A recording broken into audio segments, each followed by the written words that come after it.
स्वागत है आप सभी का सनसनी खबर में। मैं आपके साथ सोनाली।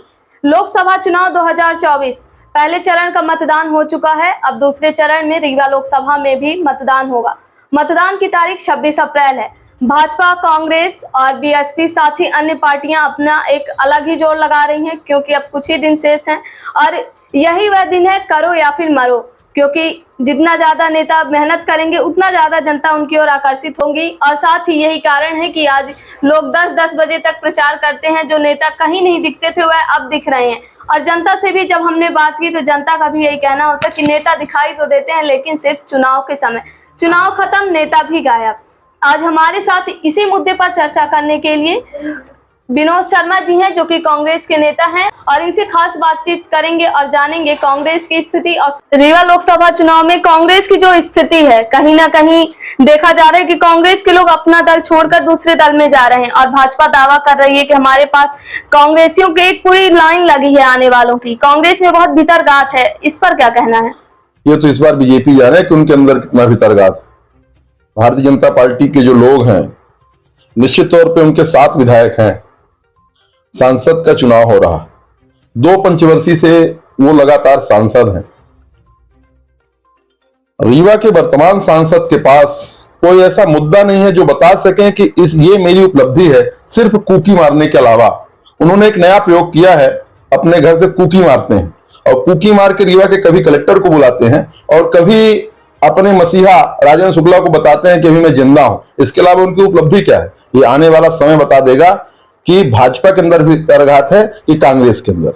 रही बात आपने जो बोला कि कांग्रेस के लोग बीजेपी में जा रहे हैं, ऐसा होता है, किसी का ठेका चल रहा होता है, किसी का कुछ चल रहा होता है, लोग चाहते हैं हम सत्ता के साथ जुड़ जाएं। बाकी जो कांग्रेस पार्टी के जो मूल कार्यकर्ता हैं वो तो कांग्रेस में है, लोग काम कर रहे हैं और अपनी विचारधारा के लिए लड़ रहे हैं और वो लड़ेंगे। सत्ता आती है जाती है, कांग्रेस पार्टी ने 60-70 साल इस देश में राज किया और आज जिस बेबाकी से आप हमसे पूछती हैं या कहीं ना कहीं कोई व्यक्ति बताता है ये भारत देश इतनी ऊंचाइयों तक पहुंचा है, ये कांग्रेस की देन है। इसलिए हमें फख्र होता है कि मैं कांग्रेस का सिपाही हूं। जो भाजपा सांसद है रीवा से, वह अपनी सबसे बड़ी उपलब्धि बताते हैं कि रीवा जिले में हमने एयरपोर्ट लाने का काम किया और अन्य सारी योजनाएं हो, चाहे बहुत सारी चीजें हो, वह लाने का काम बताते हैं और कहते हैं कि अगर जो मैं एक ही काम को गिनाने लगूंगा तो शायद डेवलपमेंट रुक जाए। इस पर क्या कहना है? देखिए, ऐसा है सोनाली जी कि एक बच्चे का एक ही बाप होता है, एक बच्चे के 2 बाप नहीं हो सकते। एयरपोर्ट जो आया पहले ही था, थोड़ा सा उसमें परिवर्तित हुआ, उसका श्रेय राजेंद्र शुक्ला लेंगे कि जनार्दन लेंगे, पहले ये तय कर लें। हर चीज का श्रेय राजेंद्र शुक्ला भी लेंगे और उसी चीज का काम का श्रेय जनार्दन लेंगे, तो ऐसा नहीं चलेगा। जनार्दन जी अपनी उपलब्धि बताएं कि उन्होंने युवाओं के लिए काम क्या किया। जनार्दन जी अपनी उपलब्धि बताएं कि उन्होंने, वो एक किसान पुत्र हैं, गरीब घर के हैं। कभी उन्होंने एमएसपी के बारे में बात किया कि किसान का जो मूल्य, जो किसान अपना गेहूं है, अपनी धान है, उस फसल के मूल्य क्या होनी चाहिए, इसके लिए जनार्दन जी ने कभी प्रयास किया? जनार्दन जी ने सिर्फ एक प्रयास किया है कि हम नहीं बोलेंगे, वो आप भी जानती हैं, कोई एक अच्छी कुकी मार लेते हैं और कहीं कहीं जो है कहीं बच्चे मिल जाएंगे कहीं तो उनको साफ करने लगते हैं। इसके अलावा उनका कोई ऐसा काम नहीं है, दिख जाएगा। मैं फिर से आपसे बोल रहा हूं कि जनार्दन जी जो बताते हैं कि हम इतनी उपलब्धि किए कि हो सकता है स्याही खत्म हो जाए, ऐसा ही बोलते हैं ना, स्याही लिखते लिखते स्याही खत्म हो जाए। उन्होंने इतने विकास कार्य किए और कागज कम पड़ गए। हाल ही में हमने जनार्दन मिश्रा का भी इंटरव्यू लिया, हमारा क्वेश्चन यही था कि आप इस उपलब्धि में कहीं ना कहीं विकास पुरुष कहे जाने वाले राजेंद्र शुक्ला को भी श्रेय दिया जाता है और आप उसकी उपलब्धि अपने ऊपर लेते। तो उनका एक ही जवाब था कि मैं कोई भी कार्य अकेले नहीं कर सकता हूँ, सभी को साथ लेके करूंगा। पहले केंद्र से बजट पास होगा, फिर राज्य आएगा, फिर राज्य के द्वारा हम यहाँ पे लागू करेंगे। तो उन्होंने कहा कि इसका श्रेय केवल मैंने नहीं बल्कि पूरे लोगों ने किया है। और आप कह रहे हैं कि कोई वो है, एक कार्य का एक व्यक्ति को श्रेय लेना चाहिए, मैं ऐसा कह रहा हूं। टीम वर्क होता है, ये बात सही है, टीम वर्क होता है किसी विशेष कार्य के लिए। केंद्र सरकार, प्रदेश सरकार, और हमने कितने पत्र लिखे, हमारे पत्राचार क्या क्या हुए। जनार्दन जी ऐसी कोई पत्राचार नहीं दिखा सकते। ये बात सही है कि उनका नाम है जनता, माने जनार्दन नाम है, पर जनता के जनार्दन नहीं है। वो राजेंद्र शुक्ला के जनार्दन हो सकते हैं, मोदी के जनार्दन हो सकते हैं। जनार्दन जी ने, मैं फिर से दावे के साथ कह रहा हूं कि आप जनार्दन जी से एक बार पूछिएगा, तीसरी बार चुनाव लड़ रहे हो, ये तो आने वाला वक्त बताएगा सांसद कौन बनेगा। और जनार्दन जी यदि काम के लिए जाएंगे, कि काम के आधारित वोट मांगेंगे, तो जनार्दन जी इसमें फेल है। वो जात के नाम पे जरूर वोट मांगते मुझे दिखे हैं, और मोदी के नाम पे वोट मांगते हैं। अभी एक गांव था, वो गांव वालों ने उनको घेर लिया था, वहां मेरी रिश्तेदारी थी, हमको फोन आया, तो गांव वालों ने जनार्दन जी और राजेंद्र शुक्ला जी दोनों थे, उनको घेर लिया और बोले कि आपने काम क्या किया। तो राजेंद्र शुक्ला जी बताने की कोशिश किए, तो जनार्दन जी ने उनको रोका, और जनार्दन जी ने बोला कि रहने दीजिए, हमको वोट थोड़ी दिए, ये तो मोदी जी को वोट दिए। तो जनार्दन जी का ये उत्तर है कि रीवा की जनता ने वोट है मोदी जी को दिया है, जनार्दन जी को जब वोट ही नहीं दिया तो ये पूछे किससे, मोदी जी से। तो मेरा कहना यह है कि दूल्हा का जो चेहरा है दिखाओगे किसी और को, और शादी कराओगे किसी और से। ये रीवा की जनता ने एक बार काट की हाड़ी चढ़ी कि हम 25 लाख देंगे, 2 करोड़ रोजगार देंगे। तो मोदी के नाम पे जनता 2 बार मूर्ख बन चुके, थोड़ी बनने वाली है।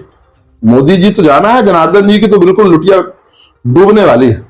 तो क्या कहना चाहते हैं कि इस बार जनता भाजपा का साथ नहीं देगी, जनार्दन मिश्रा का साथ नहीं देगी, बल्कि जनार्दन मिश्रा मोदी का चेहरा लेके लड़ रहे हैं, और बल्कि पूरी बीजेपी पार्टी ही मोदी का चेहरा लेके लड़ रही है। लेकिन आप जनार्दन मिश्रा को क्यों कह रहे हैं? मैं यही कहना चाहता हूं, व्यक्ति को अपने काम पे चुनाव लड़ना चाहिए।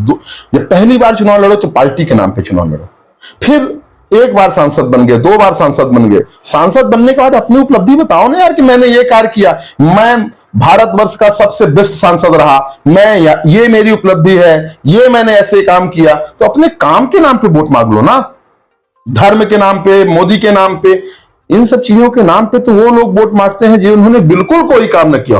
और मैं आपसे बताऊं कि जनार्दन मिश्रा जी ने कभी एक गांव को गोद लिया था, जब पहली बार पंचवर्षीय, उस गांव में जनार्दन मिश्रा जी दोबारा नहीं जा पा रहे हैं। गोद लिए गांव बोकैया नहीं कर पा रहा, खड़े होने तो बात छोड़ दो। तो ऐसे हैं जनार्दन जी। जनार्दन जी घिसे पिटे चेहरे हैं, जनार्दन जी के बारे में मत पूछिए। लड़ाई हमारी पार्टी की निश्चित तौर पे बीजेपी से है, बीजेपी का संगठन मजबूत है, 7 विधायक हैं, हमारे पास एक ही विधायक है, तो लड़ाई है। मैं ये नहीं कह रहा हूं लड़ाई नहीं, भाई 7 विधायक और 1 विधायक, तो लड़ाई तो होगी, जाहिर है।